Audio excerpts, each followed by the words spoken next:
안녕하세요. 오늘 여러분이 보내주신 자료들 속에서 아주 흥미로운 시장의 줄다리기를 좀 발견했습니다. 네, 안녕하세요. 예상보다 훨씬 저조하게 나온 미국 고용 지표요.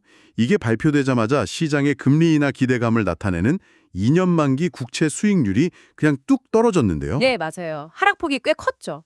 근데 동시에 또 경기 둔화에 대한 공포감, 이것도 커지면서 주식시장은 완전 갈팡질팡하는 모습을 보였단 말이죠. 그렇죠. 그야말로 시장의 딜레마가 고스란히 드러난 하루였습니다. 네, 그래서 앞으로 한 5분간 이 상반된 신호가 충돌하는 현상, 그러니까 고용 쇼크가 불러온 시장의 이 복잡한 속마음을 저희가 한번 집중적으로 파헤쳐 보겠습니다. 좋습니다. 그 2년물 국채 수익률만 보면요. 벌써 4주 연속 하락하면서 연준이 곧 금리를 내릴 거다. 이런 기대감이 커 보이는데 네네. 근데 또 그 고용지표 세부 내용을 이렇게 뜯어보면요. 아, 이거 경제 연착륙 괜찮은 건가? 하는 의구심이 커질 수밖에 없는 그런 상황이에요. 맞아요. 단순히 그냥 나쁜 소식이 좋은 소식이다. 그러니까 금리 인하 기대감으로만 해석하기에는 뭔가 좀 찜찜한 구석이 있다는 거죠. 네, 그렇죠. 자, 그럼 자료를 통해서 그 단서를 한번 찾아보죠. 먼저 그 논란의 중심인 고용 지표부터 자세히 좀 들여다볼까요? 9월 신규 고용이 예상치를 한참 밑돌아서 22,000명 증가에 그쳤어요. 네, 근데 이 수치만 보면 그래도 증가한 거 아니냐 할 수 있지만요. 그 변동성이 큰 헬스케라 부문 있잖아요. 네네. 거기 증가분이 한 4만 6천 명인데 이걸 빼면 실제로는 2만 4천 개 일자리가 없어진 셈입니다. 순 감소죠. 헬스케어를 빼면 오히려 마이너스군요. 네, 그렇습니다. 게다가 최근 3개월 평균 신규 일자리 수도 확 줄어서 2만 9천 개 수준으로 낮아졌고요. 이게 팬데믹 이후 처음으로 나타난 순고용 감소 추세입니다. 팬데믹 이후 첫 순감소라. 의미가 좀 크네요. 네. 물론 뭐 경제 전반이 아직 괜찮다 이런 의견도 있긴 합니다만 고용 시장이 식고 있다는 신호는 분명해 보입니다. 실제로 블랙록의 리더 같은 전문가도요. 이게 단순히 경기 문제뿐만 아니라 기술 발전 때문에 생산성은 늘고 그래서 사람을 덜 뽑게 되는 그런 구조적인 변화도 같이 봐야 한다. 이렇게 분석했더라고요. 아, 그런 측면도 있겠군요. 네. 그리고 시카고 연은 총재 굴스비도 고용 둔화는 인정하면서 완전 고용 유지가 앞으로 좀 쉽지 않을 수 있다. 이렇게 언급했고요. 바로 그 지점 때문에 채권 시장이 아주 민감하게 반응한 겁니다. 고용이 둔화된다는 건 연준 입장에서 금리를 내릴 명분이 생기는 거니까요. 그렇죠. 그래서 2년물 국채 수익률이 급락한 건 시장 참여자들이 연준의 조기 금리 인하 가능성을 상당히 감하게 보고 있다. 뭐 이런 증거라고 할 수 있겠죠. 4주 연속 하락이면 정말 강한 신호네요. 네, 그리고 30년물 같은 장기물 수익률도 같이 떨어졌어요. 그래서 얼마 전까지 막 우려했던 5%대 진입 가능성 이런 거는 일단 좀 멀어졌습니다. 채권 시장은 비교적 방향이 좀 명확해 보이는데 주식 시장은 그야말로 혼돈이었어요. 그죠? 네, 맞아요. 장 초반에는 금리 인하 기대감 때문에 반짝 오르는 듯 하다가 바로 그냥 경기 둔화 공포가 확 덮치면서 하락세로 돌아섰죠. 막판에 조금 만회하긴 했지만요. 네. 결국 S&P 500이랑 다우 지수는 각각 0.3%, 0.5% 하락 마감했고요.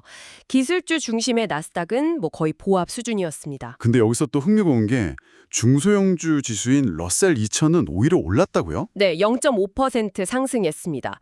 이런 그 엇갈린 움직임이 현재 시장 참여자들 사이에서도 얼마나 의견이 분분한지를 보여주는 거죠. 네, 섹터별로도 차이가 컸다고요? 네, 금리 하락하면 수혜를 볼 걸로 기대되는 부동산 섹터는 올랐지만 반대로 경기 민감주로 분류되는 에너지, 금융, 산업재 이런 쪽은 하락하면서 아주 극명한 대조를 보였습니다. 이게 바로 오늘 이야기의 진짜 핵심인 것 같은데요. 그러니까 고용 둔화라는 나쁜 소식이 처음엔 금리 인하 기대라는 좋은 소식으로 해석됐다가 네. 바로 또 경기 침체 우려라는 더 나쁜 소식으로 얼굴을 확 바꾸는 정말 시장 심리가 변덕스럽네요. 그렇습니다. 딱 그런 모습이었죠. 이런 상황이다 보니까 연준에 대한 금리 인하 압박도 당연히 커지고 있습니다. 그렇겠죠?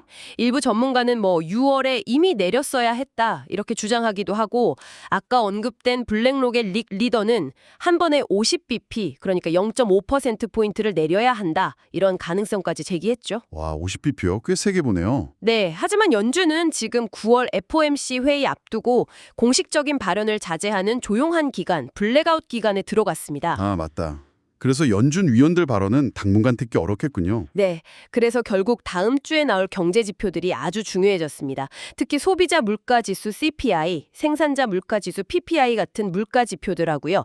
소매 판매 데이터, 이게 어떻게 나오느냐가 관건이겠죠? 그렇죠. 아까 그 굴수비 총재처럼 연준 내에서는 여전히 좀 신중론이 우세한 것 같고 심지어 스태그플레이션, 그러니까 경기 침체 속에서 물가만 오르는 상황까지도 경고하는 목소리가 나오니까요. 맞습니다. 연준은 여전히 인플레이션을 최우선으로 생각할 가능성이 높죠.